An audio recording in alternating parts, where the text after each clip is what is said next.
Yung mga chong, isang mabilis lang para sa PBA updates. Phoenix kontra SMB. Eto na lang inabutan ko eh. Wala pa ring Richie Rivero, nadagdag pa si Jason Perkins. Pero palag-palag ang gasolina. Mataas pa rin ang scoring nila. Si Jonathan Williams kailangan ng doble kayod at kailangan nilang sumalo sa depensa.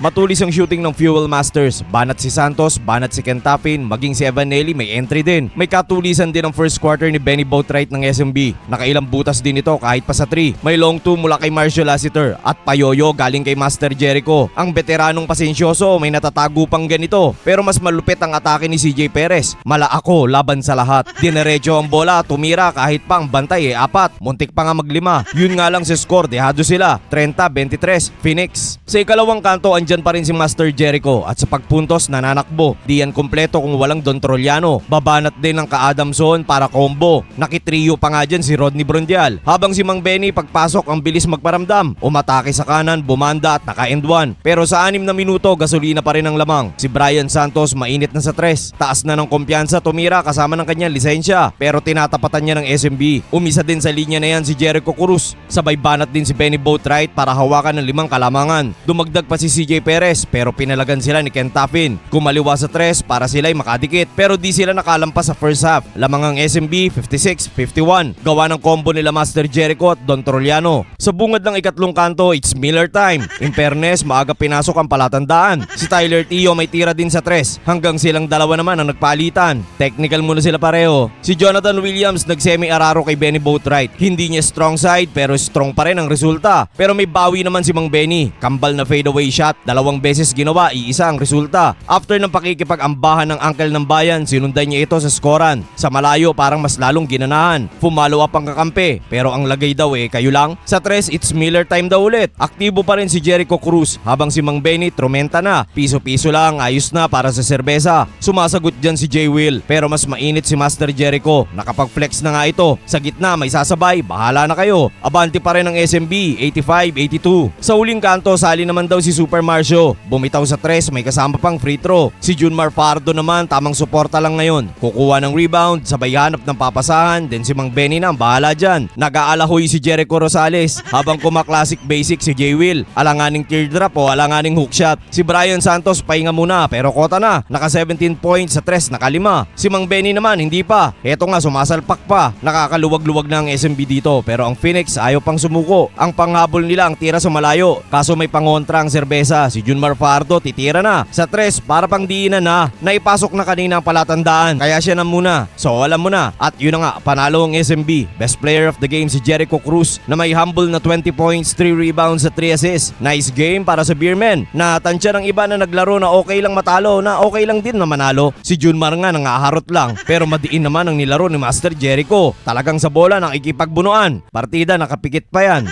Hanggang dito na lang mga chong. Maraming salamat. Hanggang sa muli.